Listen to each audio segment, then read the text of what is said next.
combo. They're all the same luminous yellow. It's disgusting to look at. I cannot. And I just yeah, can't. his headphones are so good, he can't even hear the explosion Right. up top. You know what I mean? Get me those. So he's on his own, and you kind of think, oh, he's the preacher guy. He even goes through some of the. He has like a wounded head. He has water drips on his head at one point. He gets swept down a corridor, and then he dies. He's like the first person who dies from the crew.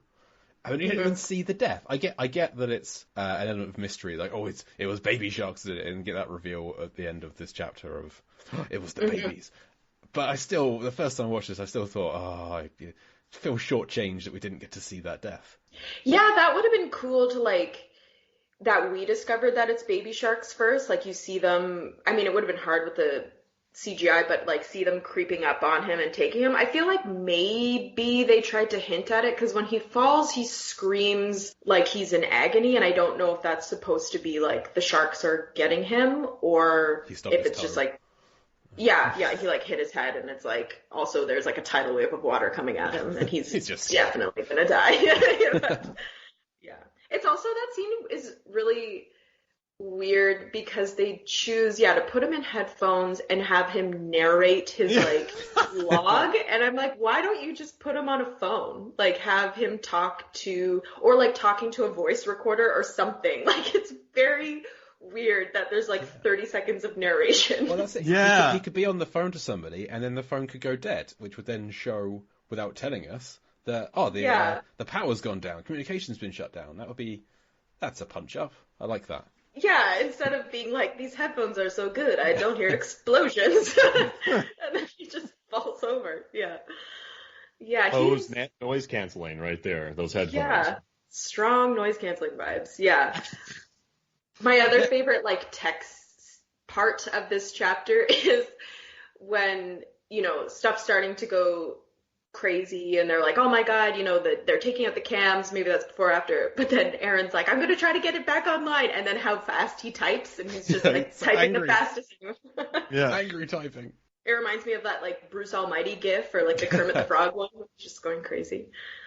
What's he fixing though? I mean, everything's just exploding. He's like, I can fix it. I'm like, he's trying to bring the fence back online. He's trying to hack the fence back into working. I don't think you can, but I admire his optimism and his effort in doing so. Yeah. He's trying. Guess that's their first thing, their first rule, other than the don't piss into the wind comment they make, is, make sure the fences are always working. But, so I guess they're really committed to that. And I'd be like, hey bro, I think your problem is maybe that the unit is flooding, and you should probably get out. Try and hack that closed. Yeah, and then maybe deal with the sharks later. They seem not the most important thing right now, but that's fine. So. Yeah, they could just get back up to the surface. Yeah. Right? The elevator isn't down yet. I think it goes down. Well, once Trent. Yeah, actually, once the explosion happens, we get an elevator malfunction message on the screen. So they can't you're right. Lift up, but Durant knows that there's that passage, the tunnel, the ladder in a future chapter. Do you think if Trent got stuck topside and then he's trying to get down to them, that could have been a neat subplot? That could work, yeah. He could make the call to the Coast Guard, and so they could still have that element. He's trying to get. But you needed the electric chemistry between him and Misty to really propel you through this movie, Yeah. I want 50 minutes of her just watching him welding. Oh, I would love it. They cut out a scene that was them having the rope. I was like, why would you do that? That's one of the best scenes in the movie. You cut it out, them having romance, but no room for romance in Achilleos, I see. So I was a little annoyed when they called her Dr. Calhoun and not Dr. Misty Calhoun. Yeah. I think it's a name that you just got to say all the way through. Dr. Misty Calhoun. Yeah. It is Trent Slater. The names are bananas in this movie. Whose name is Misty Calhoun? It's my favorite. I love it. That's my how Deep Blue Sea 2 is better than Deep Blue Sea is. It's not Dr. Susan McAllister. It's Dr. Misty Calhoun. It's such a phenomenally better name. I love it so much. Oh man, I agree. It's so, and Trent Slater is also, wow. and then Carl Durant, and then nobody else has last names. But they all do on IMDb, but not in the actual film. I don't know where all these surnames came from. It's like Aaron Elroy, Leslie and Daniel Kim, they say, I think, but Mike Chatello, that's right. Josh Hooper, Craig Burns. Like, oh yeah, those are not said. I wish Mike had a last name this movie, Chatello. and then people just call. No, but people say, "Hey, Mike Chatello, help us out over here." Like, I just want nothing but full names. Trent Slater, that's tough. Like, if I was a football player, I wouldn't just have Slater. I would have Trent Slater on my football jersey. Like, anywhere I go, it's just Trent Slater. You would just, even if your name was Trent Slater, you would still have Dr. Misty Calhoun on your jersey. But I'm telling you, this is her best scene. Where all her scenes are her best scene. She's great, guys. Yeah. We stand Misty Calhoun in this movie. I just don't know why she made those students watch her swim around for 20 minutes in the ocean. Because her body is jacked. Because she looks great. She's great. Hot dog. It's funny you say that because her company, they need grants. They're running out of money. So maybe she's going to these places and showing these sizzle reels of her swimming around to get more interest in her company. Do you think that could be possible? Maybe. I mean, she should do it. She looks great.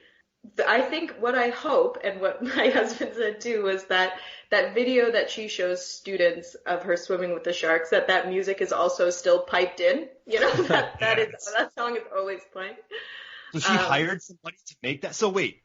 Dr. Misty Calhoun hired someone to, I mean, or maybe that song's out. She got the rights to use it. But I like to think she hired somebody. I like to think that person, that the video is silent and the musician is accompanying her on her tour.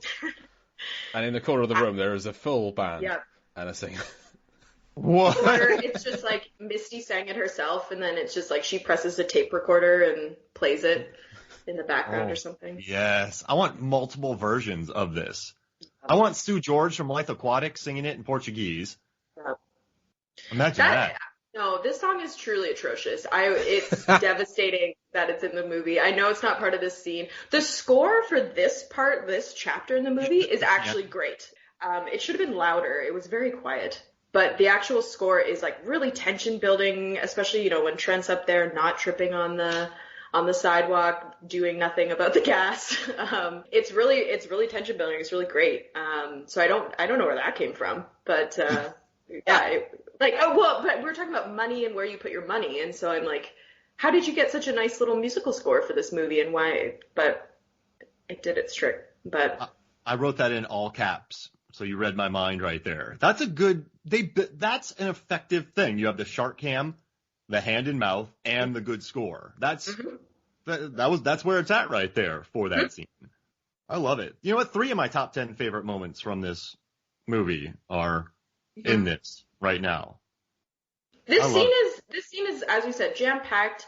This movie in general, we'll speak in generals, doesn't get enough credit for building the lore of Deep Blue Sea. Like, there is no Deep Blue Sea 3 without Deep Blue Sea 2. And I feel like, which is, obviously the way that numbers work, that's true, but within the story itself, Deep Blue Sea has a really great story, but it's because of this movie, and I feel like they don't get enough credit for that. The original sequel for this movie was going to be totally bonkers, right? Like, it was taking place on a military ship. Mm-hmm. Please stop me if you've talked about this before. Please tell us, yeah. Oh, well, it was like Jack Perez who did, I believe it was Mega Shark versus Giant, I'm going to forget, Giant Crocodile or something, Giant Octopus. With the plane scene. Yeah, he was tapped to do it, and it was going to be these sharks in a military submarine with like a bunch of different pipe work, and they were going to have lasers on their head, and then Somali pirates were going to come in and, try to take over the ship, pirate it, and then the, danger would ensue with all these sharks going through the pipes, and it was going to be really wild, and we all want to see that movie, but then it got turfed because I think they said DVD sales weren't happening, which is kind of a weird, short-sighted thing. So this one came in, and it's, much more of a direct sequel, and people always say it rips off the first and remakes it, which I don't agree with, but But yeah, it's like it does deepen the story, which I think good sequels do. You know, they try to. I wish they would have been more direct about talking about Susan McAllister's research and maybe pulling in that thread. They go in a different direction, but they do deepen so much of it. But I do think what it does differently and what launches the third one is the babies. I think that's such a great twist for this movie. The baby gang at the end of this chapter, just running amok in green water, I love it. is the best baby gang I've seen since Raya and the Last Dragon, where the baby is in a team with these other creatures, and it's just a little baby gang. That's what I call it. But I love it. I love the little baby gang, baby shark gang. It's a fun clip right there, right? It's fun. Now, one criticism I've seen other people make is that there seems like 30 or 40 shark babies here. There's quite a lot. It's too many to count. But bull sharks will give birth to 1 to 13 sharks. Baby, but also it's genetically modified. It's the whole hormones change DNA, whatever. So I just dismiss that criticism out of hand. They're genetically modified super sharks, therefore feeding frenzy babies. Fine. Yeah. Well, I don't know if this applies to bull sharks. I think it applies to sand tiger sharks, definitely, and I'm not sure about the other ones. But with sand tiger sharks and maybe some others, shark pups cannibalize each other in the womb. Mm-hmm. And so that's why they only give birth usually to 1 or 2. And they think also it's because there's multiple parents within. So it's a survival of the fittest within the womb, because it's different baby daddies are battling each other through their children in the womb. And so potentially, I think that's an interesting narrative for this movie, even if cannibal shark babies doesn't apply to bull sharks, but instead of cannibalizing each other, they turn that aggression onto the humans and therefore the other sharks if and when they get out into the real ocean. So I feel like that's fun. But it is true that bull sharks give birth to live sharks that are ready to be swimming and just little sharks ready to go. And so, they stayed as true as they needed to. So little genetically modified bull sharks who are just ready to go, ready for carnage. Super Great. piranhas. Nothing but teeth and muscle and killer instinct. Thank you. It wasn't. That's not quite a Misty Quip, but it's close. But it follows. Maybe my least favorite Misty moment of the whole film is when she realizes what it is, and then she just has this really long pause before telling anyone. I find it so frustrating watching this, because she's at 8 minutes and 35 seconds into the chapter, she goes, "Oh my god." Pause for 9 seconds. I figured it out. Pause for 13 seconds. And Bella isn't pregnant anymore. During that time, 3 separate characters go "Figured what out? What's happening? What is it? Spit it out." And I feel so much for these other characters who are just we're all in danger. The whole place is shut down. It's flooded. What? Tell us, goddammit. I just I'm so frustrated with her. Yeah, Trent's, she's too quick to become friends with Trent in that moment, because you can tell he's affecting her, where instead of maybe being "Hey guys, Bella had her babies, let's get out of here," she's I'm gonna stare at this and do nothing for a minute. Carl, Josh, Aaron, they all just thought they just wait for everyone to gather round for her big dramatic reveal moment, and it's so frustrating. Yeah. Trent and his stupid welding cost them everything. Yeah. I mean, Trent's all right. My friend who watched this movie, the first thing she texted to me upon seeing Trent, and I believe Mike, was, "Ooh, Beefcake Island." So, it's true. They're all pretty beefy. They all look great.